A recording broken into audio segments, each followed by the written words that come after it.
ನಮಸ್ಕಾರ, welcome back to my channel. ಇವತ್ತು ಸೋಮವಾರದಿಂದ ಧನುರ್ಮಾಸ ಆರಂಭ ಆಗಿದೆ. ಅದರಿಂದ ಇವತ್ತು ಬೆಳಿಗ್ಗೆನೇ ಬೇಗ ಎದ್ದು ಸ್ನಾನ ಮುಗಿಸಿ ಪೂಜೆ ಮಾಡ್ತಾ ಇದ್ದೀನಿ. ಈಗ ನಾನು ಮತ್ತು ದೊರೆಯವರಿಬ್ಬರು ಕೂಡ ರೆಡಿಯಾಗಿ ದೇವಸ್ಥಾನಕ್ಕೆ ಹೋಗ್ತಾ ಇದ್ದೀವಿ. ಈ ಧನುರ್ಮಾಸದಲ್ಲಿ ಮನೇಲಿ ಪೂಜೆ ಮಾಡೋದ್ರ ಜೊತೆಗೆ ದೇವಸ್ಥಾನಕ್ಕೆ ಹೋಗಿ ಬರೋದು ತುಂಬಾ ಒಳ್ಳೆಯದು. ಅದ್ರ ಜೊತೆಗೆ ಅರಳಿಕಟ್ಟೆನ 9 ರೌಂಡು ಅಥವಾ 12 ರೌಂಡು ಪ್ರದಕ್ಷಿಣೆ ಹಾಕಿದ್ರೆ ಇನ್ನೂ ತುಂಬಾ ಶ್ರೇಷ್ಠ ಅಂತ ಹೇಳ್ತಾರೆ. ಈಗ ನಾನು ಮತ್ತು ದೊರೆಯವರಿಬ್ಬರು ಕೂಡ ದೇವಸ್ಥಾನಕ್ಕೆ ಹೋಗ್ತಾ ಇದ್ದೀವಿ. ನಮ್ಮನೆ ಹತ್ರನೇ 2-3 ದೇವಸ್ಥಾನಗಳಿದೆ. ಅದರಿಂದ ಮೊದಲನೇದಾಗಿ ಶನೇಶ್ವರನ ದೇವಸ್ಥಾನಕ್ಕೆ ಬಂದಿದ್ದೀವಿ. ಇಲ್ಲಿ ಅರಳಿಕಟ್ಟೆ ಎಲ್ಲ ಇದೆ, ಅದಕ್ಕೋಸ್ಕರ.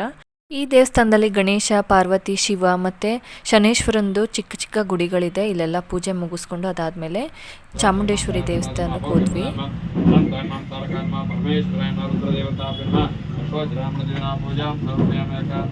दुर्गा माता चामुंडे देवता को देवीना पूजा कर्म करिष्ये ओम ओम काररूपणगणमा गणपतिमा महामायमा मदनिमा श्रीक्रमोंकार सर्वण्यमा शारदान्मस्तनमा प्रभुतमा शीघ्रकर्म ದ್ವಾಗಮತಕರ್ಮ ಶಂಕರಮಮೇಶ. ಚಾಮುಂಡೇಶ್ವರಿ ದೇವಸ್ಥಾನದಲ್ಲಿ ತುಂಬಾ ಚೆನ್ನಾಗಿ ಅಲಂಕಾರ ಎಲ್ಲ ಮಾಡಿದರು. ಪೂಜೆ ಎಲ್ಲ ಚೆನ್ನಾಗಾಯಿತು. ಪೂಜೆ ಮುಗಿಸ್ಕೊಂಡು ತೀರ್ಥ ಪ್ರಸಾದ ಎಲ್ಲ ತೊಗೊಂಡು ಅಲ್ಲೇ ಪಕ್ಕದಲ್ಲಿರೋ ಸಾಯಿಬಾಬಾ ದೇವಸ್ಥಾನಕ್ಕೆ ಬಂದ್ವಿ. ಇವಾಗ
ಬಾಬುನ ದೇವಸ್ಥಾನದಲ್ಲಿ ಪೂಜೆ ಮುಗಿಸ್ಕೊಂಡು ಈಗ ರಾಘವೇಂದ್ರ ಮಠಕ್ಕೆ ಬಂದಿದ್ದೀವಿ.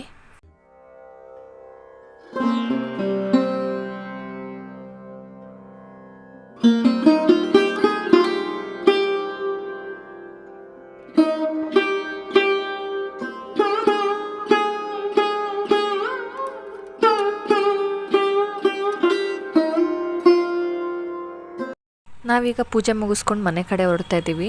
ಪ್ರತಿ ವರ್ಷ ಧನುರ್ಮಾಸದಲ್ಲಿ ತುಂಬಾ ಜನಗಳು ಬರ್ತಾಯಿದ್ರು, ಅಂದರೆ ಧನುರ್ಮಾಸ ಪೂಜೆಗೆ. ಆದರೆ ಈ ವರ್ಷ ಸ್ವಲ್ಪ ಕಡಿಮೆ ಅಂತ ಅನಿಸ್ತಾ ಇದೆ. ನಾವಿವಾಗ ಮನೆಗೆ ಬಂದ್ವಿ. ಮನೆಗೆ ಬಂದು ಬಿಸಿ ಬಿಸಿಯಾಗಿ ಟೀ ಮಾಡ್ಕೊಂಡು ಕುಡ್ಕೊಂಡು ಅದಾದಮೇಲೆ ನೆಕ್ಸ್ಟ್ ಕೆಲಸ ಅಂದರೆ ಮಕ್ಕಳಿಬ್ರು ಸ್ಕೂಲ್ಗೆ ಹೋಗ್ತಾರಲ್ವ, ಅದರಿಂದ ಅವ್ರು ತಿಂಡಿ ಮಾಡ್ತಾಯಿದ್ದೀನಿ.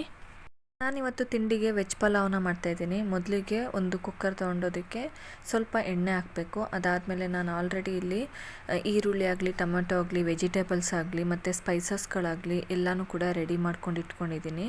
ಎಣ್ಣೆ ಕಾದ ನಂತರ ಅದಕ್ಕೆ ಚಕ್ಕೆ, ಲವಂಗ, ಒಂದು ಏಲಕ್ಕಿ, ಅದ್ರ ಜೊತೆಗೆ ಸ್ಪೈಸಸ್ಗಳು ಅಂದರೆ ಚಾಟ್ ಮೊಗ್ಗು, ಅನಾನಸ್ ಹೂವು, ಕಲ್ಲು ಹೂವು ಮತ್ತು ಪಲಾವ್ ಎಲೆನ ಹಾಕ್ತಾಯಿದ್ದೀನಿ. ಅದು ಹಸಿ ಸ್ಮೆಲ್ ಹೋದ ತಕ್ಷಣ ಈರುಳ್ಳಿ ಹಾಕ್ತಾಯಿದ್ದೀನಿ. ಈರುಳ್ಳಿ ಸ್ವಲ್ಪ ಫ್ರೈ ಆಗಬೇಕು, ಹಸಿ ವಾಸನೆ ಹೋಗಬೇಕು, ಅಲ್ಲಿ ತನಕನೂ ಕೂಡ ಫ್ರೈ ಮಾಡ್ಕೊತಾ ಇದ್ದೀನಿ. ಈರುಳ್ಳಿ ಸ್ವಲ್ಪ ಕಲರ್ ಚೇಂಜ್ ಆದಮೇಲೆ ನಾನಿಲ್ಲಿ 1 ಬೌಲಷ್ಟು ಅವರೆಕಾಳನ್ನ ಬಿಡಿಸಿಟ್ಕೊಂಡಿದ್ದೆ, ಅದನ್ನು ಹಾಕ್ತಾಯಿದ್ದೀನಿ. ಅವರೆಕಾಳು ಈ ಥರ ಪಲಾವ್ಗಳಿಗೆ ತುಂಬಾ ಟೇಸ್ಟ್ ಕೊಡುತ್ತೆ.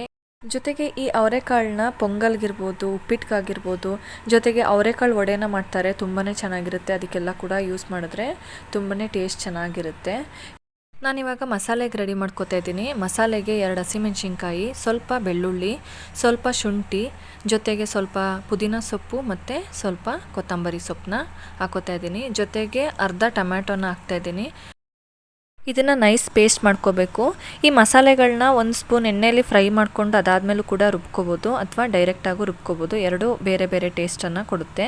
ಈಗ ನಾನು ಉಳಿದಿರೋಂಥ ಇನ್ನರ್ಧ ಟೊಮ್ಯಾಟೊ ಇರುತ್ತಲ್ಲ, ಅದನ್ನು ನಾನು ಇಲ್ಲಿ ಈರುಳ್ಳಿ ಜೊತೆಗೆ ಹಾಕಿ ಫ್ರೈ ಮಾಡ್ತಾಯಿದ್ದೀನಿ. ಈರುಳ್ಳಿ, ಟೊಮೆಟೊ ಅದೆಲ್ಲವೂ ಕೂಡ ಸಾಫ್ಟ್ ಆದಮೇಲೆ ಇಲ್ಲಿಗೆ ವೆಜಿಟೇಬಲ್ಸ್ನ ಆ್ಯಡ್ ಮಾಡ್ತಾಯಿದ್ದೀನಿ. ಈಗ ಎಲ್ಲವೂ ಕೂಡ ಚೆನ್ನಾಗಿ ಮಿಕ್ಸ್ ಮಾಡಬೇಕು, ಎಣ್ಣೆಯಲ್ಲಿ ಚೆನ್ನಾಗಿ ಫ್ರೈ ಆಗಬೇಕು. ವೆಜಿಟೇಬಲ್ಸ್ ಎಲ್ಲವೂ ಕೂಡ ಚೆನ್ನಾಗಿ ಫ್ರೈ ಆದಮೇಲೆ ಅದಕ್ಕೆ ನಾವು ರುಬ್ಬಿಟ್ಕೊಂಡಿರುವಂತಹ ಮಸಾಲೆನ ಆ್ಯಡ್ ಮಾಡಬೇಕು. ಹಸಿ ವಾಸನೆ ಹೋಗೋ ತನಕ ಫ್ರೈ ಮಾಡ್ಕೋಬೇಕು. ನಾನಿಲ್ಲಿ ವೆಜ್ ಪಲಾವ್ಗೆ ಅವರೆಕಾಳನ್ನ ಯೂಸ್ ಮಾಡಿದ್ದೀನಿ. ಅದ್ರ ಬದಲು ನಾವಿಲ್ಲಿ ಹಸಿ ಬಟಾಣಿನೂ ಕೂಡ ಯೂಸ್ ಮಾಡ್ಬೋದು. ತುಂಬಾ ಚೆನ್ನಾಗಿರುತ್ತೆ ಟೇಸ್ಟು. ಇವಾಗ ಇದಕ್ಕೆ 1/4 ಸ್ಪೂನಷ್ಟು ಗರಂ ಮಸಾಲ, ಅರ್ಧ ಸ್ಪೂನಷ್ಟು ಅಚ್ಕಾರದ ಪೌಡರು ಮತ್ತು 1 ಸ್ಪೂನಷ್ಟು ಧನಿಯಾ ಪೌಡರು, ಜೊತೆಗೆ 1/4 ಸ್ಪೂನಷ್ಟು ಅರ್ಶಿನದ ಪುಡಿನ ಸೇರಿಸಿ ಚೆನ್ನಾಗಿ ಮಿಕ್ಸ್ ಮಾಡ್ಕೊತಾ ಇದ್ದೀನಿ. ನಾನು ಆಲ್ರೆಡಿ ಖಾರಕ್ಕೆ 2 ಹಸಿಮೆಣ್ಸಿನ್ಕಾಯಿನ ಯೂಸ್ ಮಾಡಿರೋದ್ರಿಂದ ಸ್ವಲ್ಪ ಅಚ್ಕಾರದ ಪುಡಿಯನ್ನು ಸೇರಿಸ್ಕೊಂಡಿದ್ದೀನಿ. ನೀವು ಖಾರಕ್ಕೆ ಹಸಿಮೆಣ್ಸಿನ್ಕಾಯಿನೇ ಆ್ಯಡ್ ಮಾಡ್ಕೋತೀನಿ ಅಂದರೆ ಇನ್ನೂ 2 ಹಸಿಮೆಣ್ಸಿನ್ಕಾಯಿನ ರುಬ್ಬೇಕಾದ್ರೇ ಆ್ಯಡ್ ಮಾಡ್ಕೋಬೇಕು. ನಾನಿಲ್ಲಿ ಹಸಿಮೆಣ್ಸಿನ್ಕಾಯಿ ಮತ್ತು ಅಚ್ಕಾರದ ಪೌಡ್ರು ಎರಡನ್ನೂ ಕೂಡ ಯೂಸ್ ಮಾಡ್ತಿದ್ದೀನಿ. ಅದಾದಮೇಲೆ ಒಂದು 10 ನಿಮಿಷ ನೆನೆಸಿಟ್ಟಿರೋಂತಹ ಅಕ್ಕಿಯನ್ನು ಈ ಮಸಾಲೆಗೆ ಆ್ಯಡ್ ಮಾಡಿಕೊಂಡು ಚೆನ್ನಾಗಿ ಮಿಕ್ಸ್ ಮಾಡಬೇಕು. ಚೆನ್ನಾಗಿ ಮಿಕ್ಸ್ ಮಾಡಿದ್ಮೇಲೆ ನಾವು ಎಷ್ಟು ಅಳತೆ ಅಕ್ಕಿ ತೊಗೊಂಡಿರ್ತೀವೋ ಅದರ 2ರಷ್ಟು ನೀರನ್ನು ಆ್ಯಡ್ ಮಾಡಿ ರುಚಿಗೆ ಎಷ್ಟು ಬೇಕೋ ಅಷ್ಟು ಉಪ್ಪನ್ನು ಸೇರಿಸಿ ಕುಕ್ಕರ್ನ ಲಿಡ್ನ ಕ್ಲೋಸ್ ಮಾಡಿ 1 ವಿಷಲ್ ಬರ್ಸಿದ್ರೆ ವೆಜ್ ಪಲಾವ್ ರೆಡಿ ಆಗುತ್ತೆ. ವಿಷಲ್ ಆಗೋರಿಗೆ ಮಕ್ಕಳಿಗೆ ಸ್ನ್ಯಾಕ್ಸ್ಗೆ ಪಪಾಯ ಫ್ರೂಟ್ ಹಾಕೋಣ ಅಂತ ಪಪಾಯ ಕಟ್ ಮಾಡ್ತಾಯಿದ್ದೀನಿ.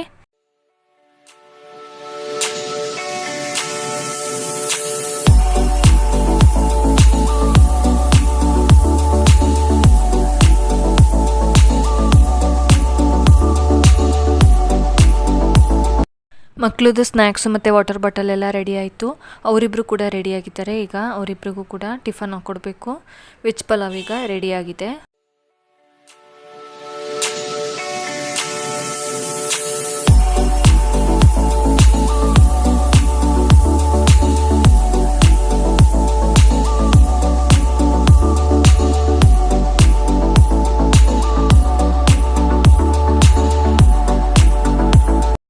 ಗ್ರೀಷ್ಮ, ಅನ್ವಿಕ್ ಇಬ್ಬರು ಕೂಡ ತಿಂಡಿ ತಿನ್ಕೊಂಡು ರೆಡಿಯಾಗಿ ಸ್ಕೂಲ್ಗೆ ಹೊರಡ್ತಾ ಇದ್ದಾರೆ.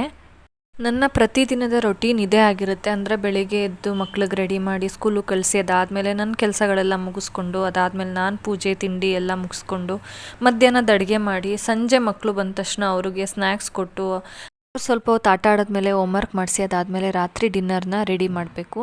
ಇದೇ ರೀತಿ ಪ್ರತಿದಿನದ ರೊಟೀನ್ ಇರುತ್ತೆ.